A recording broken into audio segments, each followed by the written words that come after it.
Hi everyone, it's Darlene. Welcome back for another card video. Today's card uses these Funky Cakes peel-off stickers by Elizabeth Craft Designs that are black. I'm also using iCraft adhesive sheets made by ThermoWeb and this frame-in-frame die set by Tailored Expressions. I'm using the second one in. And then this Microglitter I'm using is called Warm Diamond by Elizabeth Craft Designs. I'm going to start off by taking a piece of my adhesive sheet and my Neenah Solar White cardstock cut to the same size. In my case, I did it 3 1/4 by 4 1/2. I'm going to peel off the release tape on the adhesive sheet and place the side that was facing the sticky side up on my craft mat. And then I'll turn it over and place it down on my cardstock and press it down all around. Make sure I get it all covered, and then I'll put this off to the side, and I'm going to take my release tape and make sure you have your slippery side up, facing up. And then I'll take my sticker and I'm going to peel it off this sheet here, and then I'm going to flip it over and face it sticky side up onto this release tape.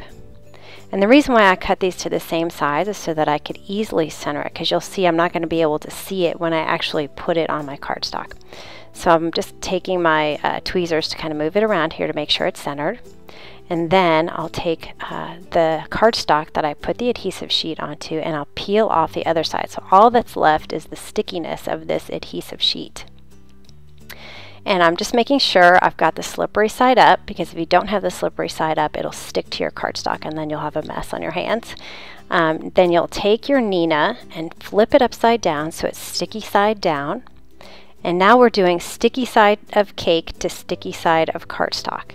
And then I'm going to center it right over there and I'm going to press it down. So my sticky side of the cake should now be on the sticky side of my Neenah. Now before I take it off, I'm just going to rub it one more time to make sure it's sticking. And then the release tape will come right off. And then my cake will be on top of my adhesive sheet. So everything is sticky except for the cake, because the cake had the sticky side facing the sticky side. Okay, so now it's time for some glitter. This is microfine glitter. It's very silky smooth, and I'm just going to cover the whole panel because it's all sticky with the glitter. So I'm going to liberally put it on here, and then I'm going to just put it down, and I like to burnish it with all of the extra on there. So I'm going to take my finger and I'm just going to rub it pretty firmly over the whole entire thing. It does take a little bit of time because I want to make sure I cover everything. And I'm pressing the glitter into the stickiness of the adhesive sheet. And once I get that all done, I'm going to shake it off just a little bit, and then I'll put all my glitter back into the container. This is not for the faint of heart because it is a little bit messy. And then I go and I press it in again just to make sure, and I'm also cleaning it off the cake a little bit. And then whatever came off from that I'll put back in the jar. And then I've got this glitter cloth, which is kind of a sticky net, I guess you could say, and it just picks up a bunch of excess glitter. I'm going to put that on my craft mat, and then I'm also going to do it on my cardstock to make sure that all the excess glitter is off, and all I have left is what's firmly attached to my adhesive sheet. It's a beautiful, beautiful thin application of glitter, and it's very nice and smooth, which allows you to color it with Copics. When you apply color with the Copics, it just sort of absorbs into this glitter and spreads out, so you really don't even need that much color. So I'm just going to put a little bit of R27 on here, and then I'll take my 0 and pull it out into the rest of this colored area. And it really doesn't take much effort at all. There's really no blending involved. I'm just using one color and a 0 in all the different areas. Now, it was really important to put the black sticker inside the glitter. So notice I put my sticker on my cardstock before I put the glitter on, because if you put your cake on top of a fully glittered sheet, the Copic coloring will seep underneath the sticker. So the sticker is sort of separating all these different areas of glitter to make sure that your color doesn't seep from one side to the other. So when I'm done with each color, I'm just going to take my colorless blender and write on a piece of scratch paper, and the color will come right off. For my hat, I'm using C9, which is a very dark gray.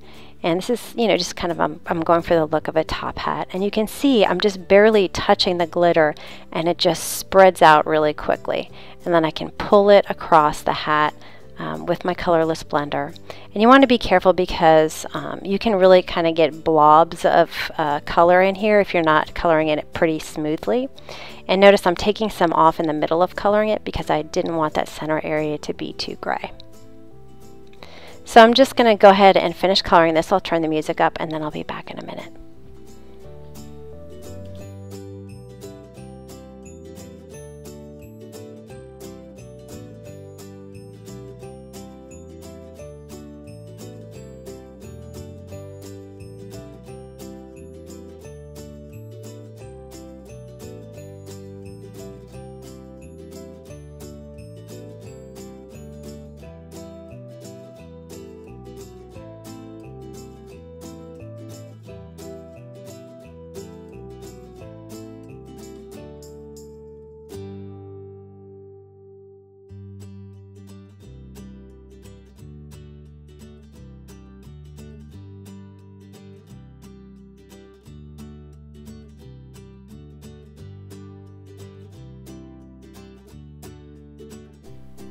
Now it's time to finish up the rest of the card. I'm going to take my tailored expression frame and a piece of black cardstock. I always use Stampin' Up! Black cardstock. It's just a really nice sturdy piece of cardstock. And then I'm going to take that same die and cut out my cake so that I'll have an inlay. So I'm going to put this glitter piece inside the black frame. I've also got this Happy Birthday to You die by Lawn Fawn, and I just want the happy birthday. So I'm going to put that on the same black cardstock and run it through my Big Shot. And because I don't want the 2U, I'm just going to cut it off so I have that nice tail on the Y just like I have on the H in the front. I decided to use this Neutrals Collection Pack by Avery Elle. It's got a lot of really nice plain backgrounds in it. Not too distracting. So I took this subtle gray and white stripe and I cut it to 4 1/4 by 5 1/2. And because I'm doing an inlay with this cake, I always like to put my pieces together first before I adhere them to the cardstock. So I'm going to flip them both over, and I'll take my surgical tape, which is nice and thin and pliable and very easy to use, and I'm just going to adhere all the pieces on all 4 sides to make sure it doesn't come apart in any of the areas. And then I added some Scotch foam tape to the back of that so that I could pop it up on the base.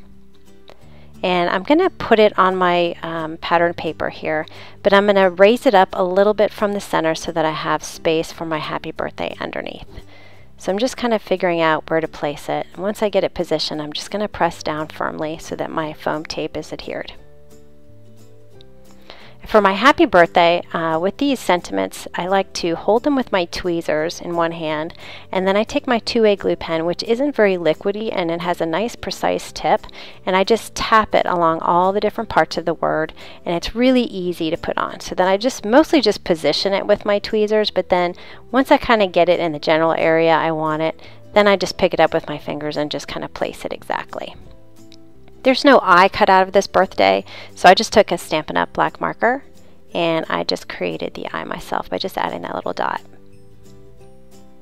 And then finally I'm going to take my ATG tape runner and I'm just going to put some of that on the back, and I'm going to adhere it to a piece of 4 1/4 by 5 1/2 inch folded Neenah Solar White. And that's the card for today. I'm going to have a close-up picture of this glitter. It is just so beautiful. It's subtle and gorgeous. So I hope you like that. And I will see you next time. Thanks for watching.